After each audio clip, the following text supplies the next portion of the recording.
So sorry, that was additional. I'm good now. You're fine. I wanted to turn it over because I wanted to get to the meat of the meeting, because this is one of those things, as we talk about short-term goals, long-term goals, and where we are the next year, 2 years, 5 years, 10 years, 50 years down the line. So this is one of the areas that is up. Their budget is up. Their department is housing and community development, also interchangeable with the community development block grants. So I kind of had Mr. Eric Schultze and Ms. Beth Bentley tag team on this with their knowledge and feedback. For those that did not catch his original live stream, you need to go and check it out. It's very detailed, and it talks about the housing and where we are and why there is such lack of housing, and the disproportionate rate of housing, specifically concentrated into District 1. So with that, I will turn it over to Mr. Schultze and Ms. Beth Bentley. Thank you, Alonzo. I just have a few slides that I think will help frame the discussion much quicker than I did with my kind of free-flowing thoughts on the previous message. And Beth, jump in anytime, because I'm just trying to get myself up to speed, and I think it's helpful to help catch everybody else up to speed if they are not familiar with some of these programs and some of the realities. So what? Who cares? The bottom line up front. Everybody here knows that McKinney has an affordable housing problem, an accessible housing problem, especially east of Highway 5, and especially for Black residents, for Hispanic residents, and for Native American Indian residents specifically. And the Community Development Block Grant is a federally funded through Housing and Urban Development. It's a federal program that is given money to the city to help address these problems, but it's a Band-Aid. And from the evidence that I'm still trying to get the specifics, I think even that Band-Aid may be put on problems that are not actually they're not actually problems. That I think that a lot of the money is going to more middle and upper class neighborhoods and families and organizations. So the slide is also at the end. So the what we can do things these are just my initial ideas or initial conversations, and that's really what I'm bringing to this conversation. So here's a lot of data, and I went over in more detail a few days ago. But these are the real key issues. These are 2018 numbers, and the report that is required for this federal money has a lot of great information, but the way they run their numbers obfuscates the systemic racism that is present in McKinney housing. So this top chart here, the cost, burden, and housing problems. If you as a family or as a household, as an individual, if you're paying more than 30% of your income to housing, you are very likely to have a lot of economic problems across the board. And in McKinney, as of 2018, and I don't think this has gotten any better, the white residents do not have housing cost burden problem. A higher proportion of white residents are paying under 30% of their income towards housing. Now, everyone else in McKinney is paying, those communities have a higher proportion than their representation should reflect, are paying more than 30% of their income.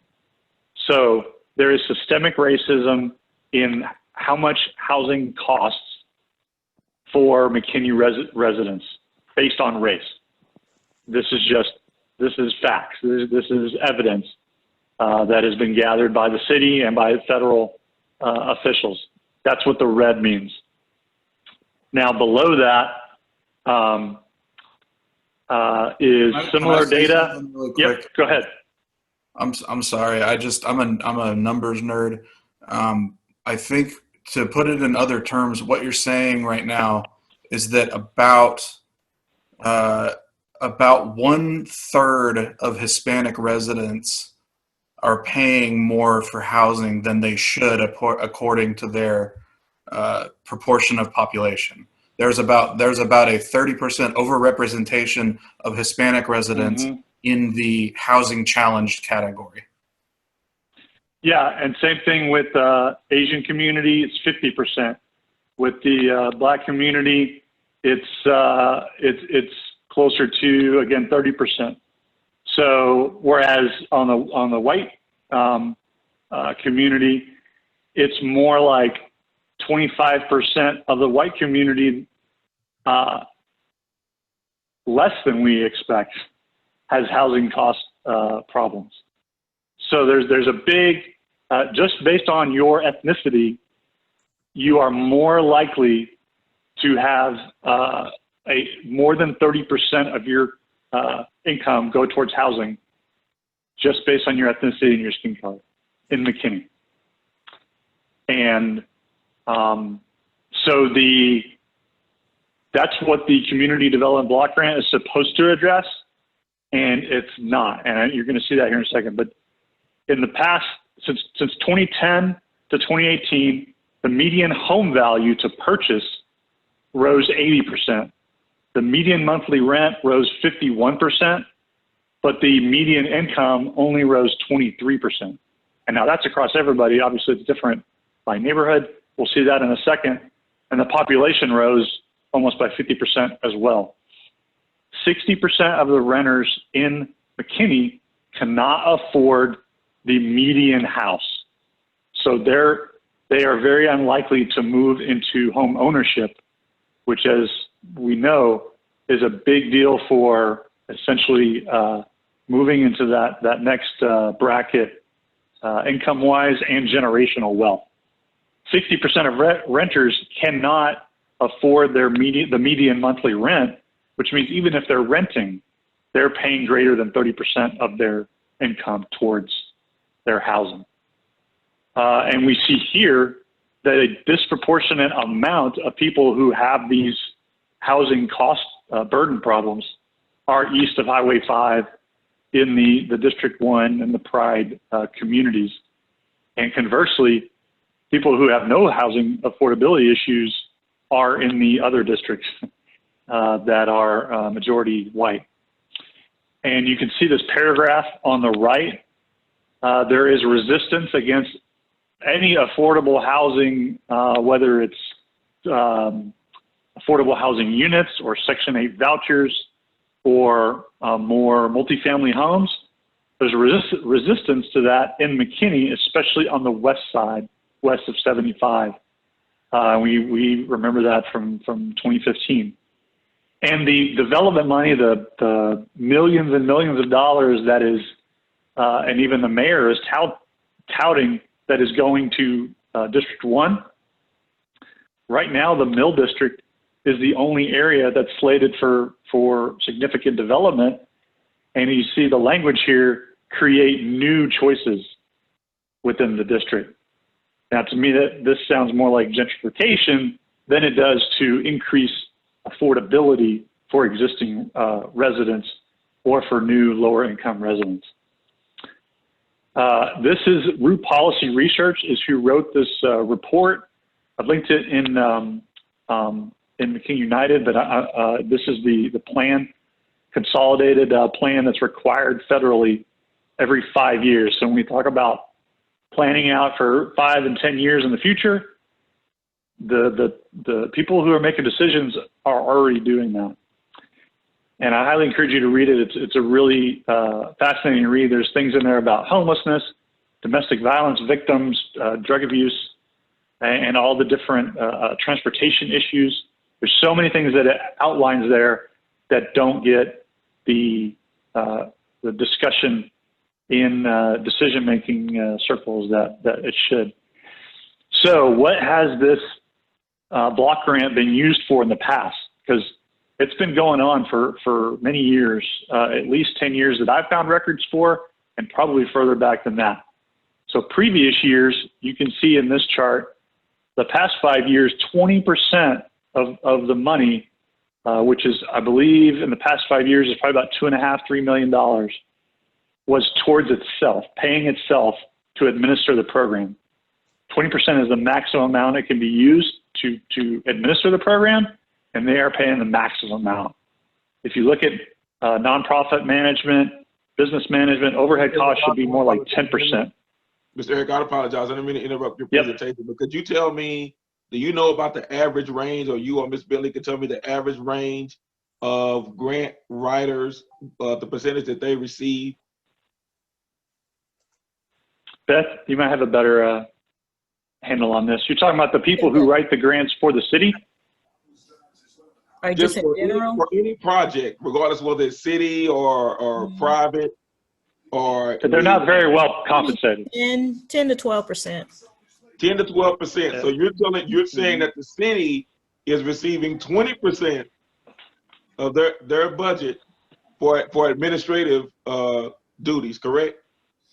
Well, that's for, it sounds, and correct me if I'm wrong, Mr. Eric, but it sounds like it's for everybody that's participating. So you have the administrator, you have the housing program, because you have two in one, basically. You have the community side, and then you have community housing side, then you have just housing.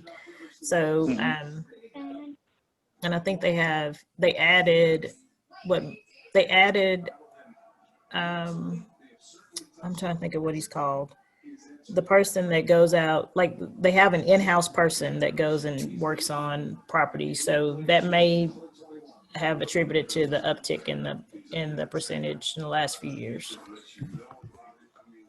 Well, they're projecting it for 20% for the next 5 years as well. That we'll see. And again, it may be legit, but it does look bad on the surface. And I know this is what Mr. Tutson and others have shared. You see the biggest chunk for the previous 5 years, and for the next 5 years, you'll see, is housing rehabilitation. And from their own words, all of that money is for less than 10 houses per year. So all of this housing rehabilitation, all of this program, the bulk of the money is being spent on 10 houses per year. Now, if you look at that report, and it says there's affordable rental shortage of 3,716 units in McKinney. I'm pretty sure that housing rehabilitation is not doing anything to address a shortage of 3,700 affordable rental units in McKinney. So this is why I'm saying it hasn't been addressing the problem significantly in the past. And we'll see in the next, up in the next 5 years, you can see right here, these are their own metrics for their goals for the next 5 years. I'm talking, sweetheart. I know. You can see here. Yeah, go ahead. Just on that statistic that you shared on the 3,700 units, I'm thinking that's for persons that make under 35,000 a year. One of them was for if they made under 35,000, and then there's also one for those that make 75,000 a year. But either way, I mean, if you have that many units that you have, is that big of a need for 35,000? Just imagine as you just keep going up, what the number will increase to. So I just wanted to share. Yeah. That. Yes, and my notes down here, I'll share that. That's not a real. I'm using that as an example, but you can see on their budget, you can see the grant administration, which is more than two of their other goals combined. And again, you can look at the details. I didn't want to get too bogged down in the details on our group meeting today. But what my problem was that I was sharing with City Council last week, what the goals of this program are, I have been taught they're really measures of performance, which is, this is what we're doing. And we are going to rehabilitate 50 housing units in 5 years, which is their goal for the affordable housing for that 2.7 million, which is actually a lot more than that because of other sources of funding that they don't put in that number. But 50 houses for almost 3 million or over 3 million in 5 years, that's a performance. That doesn't tell you if what you're doing is affecting the problem. A measure of effectiveness goal would be actually reducing the need, or increasing the availability of affordable housing by X percentage or Y number of units. That's nowhere in the city's plan. Nowhere do they say, if we do these things, we will have this effect on the problem. What I see it saying, and this is my opinion, is here's the problem. Look at all these cool things and cool names and organizations and photo opportunities and bullet points that we can say that we're doing something, that we can say that we're spending all this money. But when you look at where the money's going and how little it is, or how inappropriate it is compared to the massive scope of the problem, to me, it's a pat on the back for the decision makers. And this is more description on the goal, but if you look at goal number, one of these goals that talks about historic preservation. And while that's important, I don't think historic preservation is necessarily the top priority for the problem that is outlined in this report, which is affordable housing, accessible housing for folks who are elderly or have disabilities. This program is not addressing the problems. What I want to jump into that I think Beth can hold with, I'm speaking right now, you gotta wait. I'm sorry, sweetheart. I know it's hard to wait. There's other programs that are available, and according to Justin Beller, I know others have talked to me about this, these programs either require a lot of effort on individual developers, builders, or households. And if the city is unwilling to request more money because they don't want to be held legally liable if they fail to implement properly, or if they're found guilty of discrimination again. So, but there are other programs out there that could be addressing this need. Here's an example of affordable housing units that have been built, and I think I've heard all these names in McKinney United in our discussions. But there's only currently 200 vacancies in these units. And as you can see, the need is more in the thousands. Upcoming project, I know Beth is working on the St. James neighborhood revitalization. I'm sure she can talk about that. Only 20,000 of 1.2 million for the total project is coming from the block grant. Cotton Grove's container homes. Oh, we don't None have of that it. is. Yeah, no. Yeah, sorry. We're asking for it. We haven't gotten it. Okay, that's even better. Yeah. That's even better. Yeah. So Cotton Grove's container homes, nothing from the block grants. Independence at Colin McKinney apartments. From what I've seen, none of that's coming from the block grants. There is an information dashboard coming online in October that's supposed to have a lot of these things we're talking about, whether it's rezoning, whether it's the new airport expansion, whether it's City Hall. All of this stuff is supposed to be on this information dashboard in October 2020. That's something to look forward to. I put a list of boards and commissions that have some overlap with affordable and accessible housing in McKinney, so something we can refer to later. And then what can we do? We're already, just having this conversation. We're following the money. We're figuring out where it's going, where they want it to go. But then how do we affect that? We can get appointed to boards. We can attend board meetings, commissions. We can get seats on the council. We can advocate. We can show up at these meetings. We can create a guide for builders, for residents, for potential residents on what programs are out there. We can either find organizations that already do this, or we can figure out how to help people apply to these programs. We're already registering people to vote and mobilize them for these issues. There's ways to build cooperatives to develop housing that's where the money stays with the owners of the housing, with the community. And then there's ways to organize on a hyper-local level for mutual aid, things that like Asia is doing with H2O. There's things that we can be doing that is very ground up. Seems to be where our head is at in this group. So let me pause right there. Beth, if you want to cover anything that I didn't, and from your expertise and experience that you've already had deep into this area. Okay.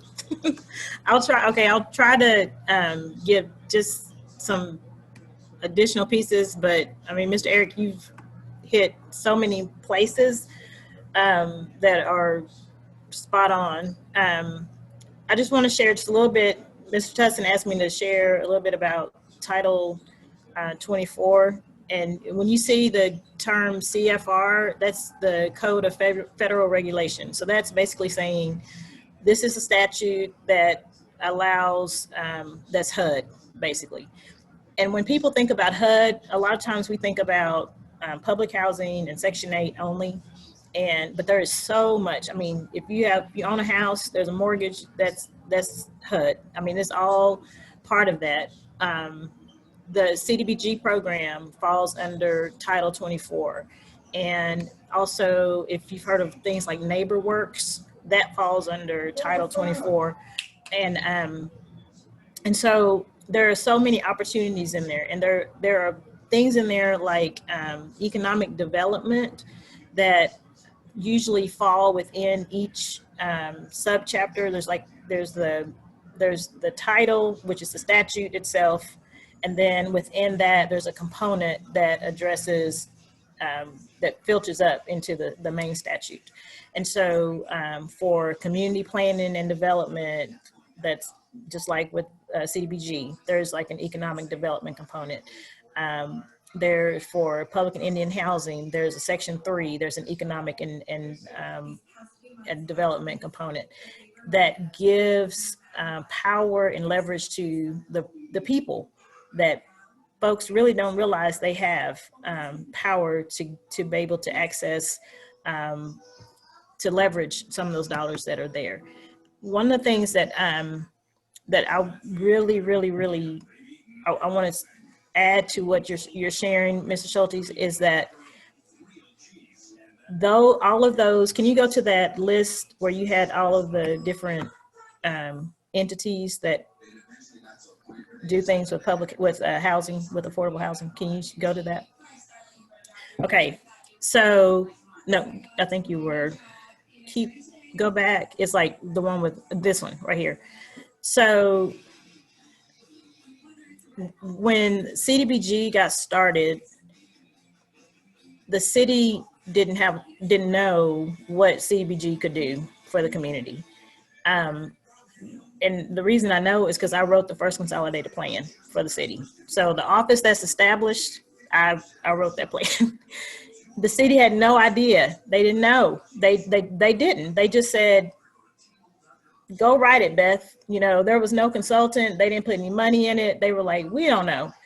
And I think that's kind of still how the mindset today is, that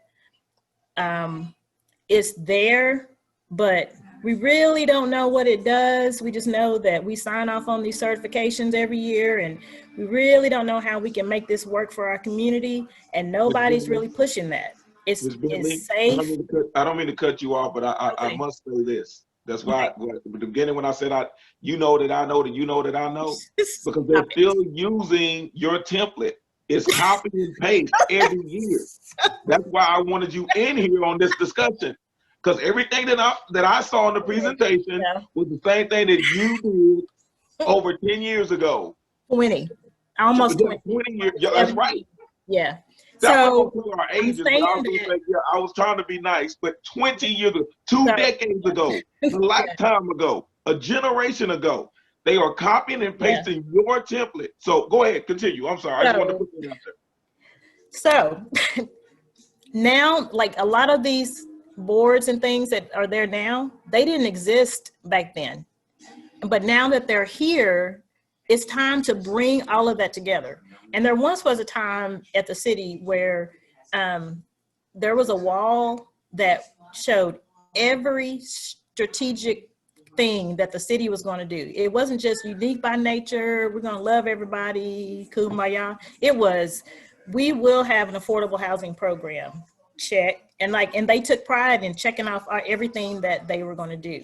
I think we need to get to a place where that all of these entities that have funds that could have dollars in them, leveraged with the CDBG dollars, that all of those, that a plan gets put together to get all of these groups together to do that. Because otherwise they're going to always do onesie twosies, and they're not going to, it's not going to be contiguous. It's not going to be a comprehensive approach. So there's ways to do it in the TERS. There's ways to get economic impact along with housing, because if you do something at the airport that has an economic impact, the people have to have a place to live. So you tie all of that together. You don't just do housing. It's a comprehensive approach that you have to take. There's a piece, just like what you saw from St. James redevelopment. There's in McKinney Community Development Corporation. There is a great opportunity right now to press for it to be a strategy. And not just, I would propose for it not just to be a housing strategy, but for it to be a whole neighborhood revitalization strategy that has components of housing, economic development, community development, the whole nine. It's already starting, but the city has to put dollars behind it. And if they say they don't have it in general fund, go find it in these groups like this: McKinney Community Development Corporation, McKinney EDC. All of those groups can come together, and it would be awesome. But the CDBG cannot do it alone. CDBG cannot. It was never meant for CDBG to do it alone, ever. Their deal is to capture things like blight in the neighborhood, or if there's some big emergency or something, like there's a house that's going to fall down on somebody, that they can go put funds right away to that. But they were never, they shouldn't be the scapegoat. They shouldn't ever for a community. It was never designed for that. So, but it's an easy way for a community to say, look at what we're doing. Like you said, kind of a pat on the back. That's it.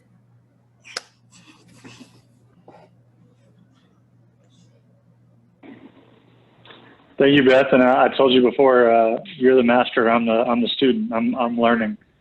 Alonzo, I just wanted to throw that out there for discussion. I don't have a direction. I just wanted to, put some meat on the bones, and keep driving this a constructive plan. Exactly, and I appreciate you, Mr. Socia. I appreciate you, Ms. Bentley, as well. And so, as I'll kind of piggyback on what Ms. Bentley was saying, CDBG was never meant to do it alone. This is a conglomerate between CDBG, the community, MCDC, which is McKinney Development Corporation, and the MEDC, which is McKinney Economic Development Corporation boards as well, along with the Housing Finance Board. And it's so ironic that we're having this meeting tonight and they were doing board appointments. So now we know what boards we need to go to, what people we need to talk to get things going, to make sure that it is a holistic approach. And this is not happening. It hasn't been happening. And so now we know where to go to. We know, as Mr. Eric and I had talked about before, when you follow the money, it'll lead you back to the bank. When you follow the breadcrumbs, it'll lead you back to the table. So here's where we are, because again, I still go back to iRobot.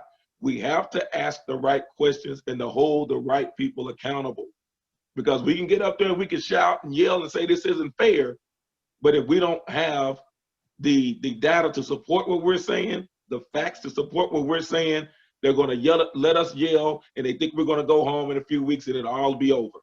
And we'll be right back where we're starting from, still talking about the disparities in our community, the dilapidated properties, the lack of economic opportunities, the lack of grocery stores, financial institutions, pharmacies, et cetera, et cetera. The same thing we've been saying as long as I've been alive. So I appreciate them actually coming, and we're going to revisit this. But right now, as I was saying, that CDBG, their budget is up for the city in its totality is up for their fiscal 2021 budget. So these are the things that we need to start bringing to the table. What Mr. Sochi presented the other week already has the mayor revisiting that CDBG budget. So now the onus is on us to go and speak to Ms. Shirley Best and say, what is it that you need? We need to stop copying and pasting, doing this cookie cutter, and say, hey, we need to revamp this pie here, because this is the same pie that we've seen over the years. So Ms. Bentley, and Mr. Schultze, I'm going to charge you, and I hate to do this, but I love doing it. Charge you all to continue to keep digging your claws deeper into that budget, into that presentation. And Ms. Bentley, with you actually being the one that originated this format from nothing. So if you two all can actually bring back this information prior to them adopting next year's budget, we would greatly appreciate that, and keep getting those nuggets. And again, I'll send this recording out for those that didn't miss it. And for those that did miss it or may not understand the acronyms, because government always love acronyms. So if we are able to actually get that information out there, that would be very, very beneficial. And I appreciate this presentation for you all. And we're going to come back and keep revisiting this, because that is one of the sparks to actually bring revitalization to the East Side.